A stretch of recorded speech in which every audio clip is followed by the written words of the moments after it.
ए भाई काहेगा ते बाजार में का चीज ला धर के बैठे हसो आगू माँ कोसना रखे होगा।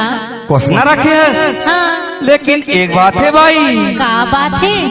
ऐ मोला ऐ मोला ऐ मोला कोसना पिया दे भाई तोरे कोसना बड़ा बढ़िया है। मोला कोसना पिया दे भाई तोरे कोसना बड़ा बढ़िया है। ए मोला गाना सुना दे बाबू तोरे गाना बड़ा बढ़िया है। ए मोला गाना सुना दे बाबू तोरे गाना बड़ा बढ़िया है। तोरे कोसना बड़ा बढ़िया है भाई, तोरे कोसना बड़ा बढ़िया है भाई। झका झका पिया दे भाई। ए मोला गाना सुना दे बाबू तोरे गाना बड़ा बढ़िया है। ए मोला गाना सुना दे बाबू तोरे गाना बड़ा बढ़िया है।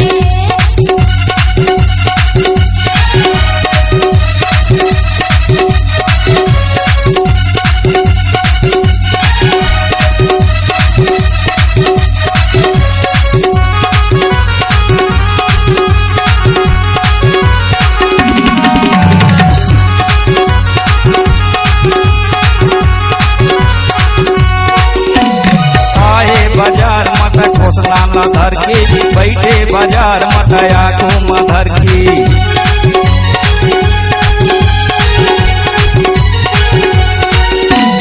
आए बाजार मत कोसना ला धर के बैठे बाजार मत आगू में धर के। मोरे जीवला जुड़ा दे भाई। ए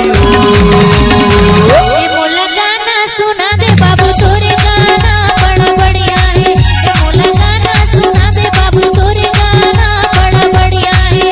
मोला कोसना पिया दे भाई तोरे कोसना बड़ा बढ़िया है। मोला कोसना पिया दे भाई तोरे कोसना बड़ा बढ़िया है।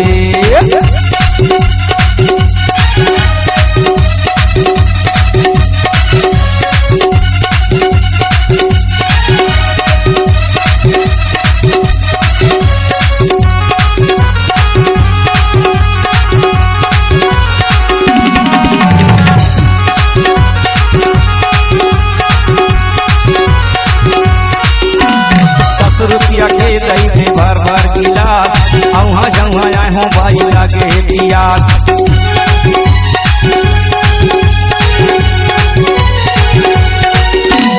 10 रुपया के दई दे भर भर गिलास औहा जौहा आए हो भाई लागे पियास। मोला जल्दी पिया दे भाई।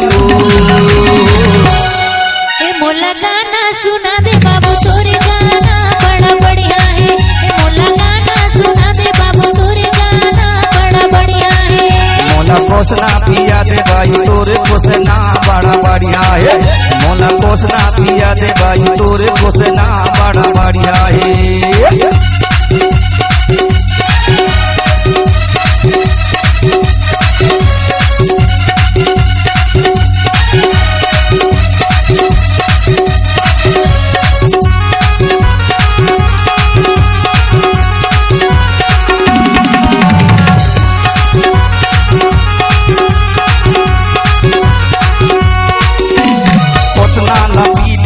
करबो बाजार अगले बाजार या कर ले करार।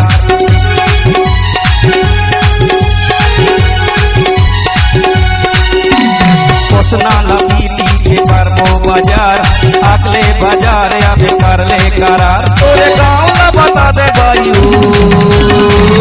मोला गाना सुना दे बाबू तोरे गाना बड़ा बढ़िया है। ए मोला गाना सुना दे बाबू तोरे गाना बड़ा बढ़िया है। तोरे कोसना बड़ा बढ़िया है भाई। तोरे कोसना बड़ा बढ़िया है भाई। वका झटका पिया दे भाई। ए मोला गाना सुना दे बाबू तोरे गाना बड़ा बढ़िया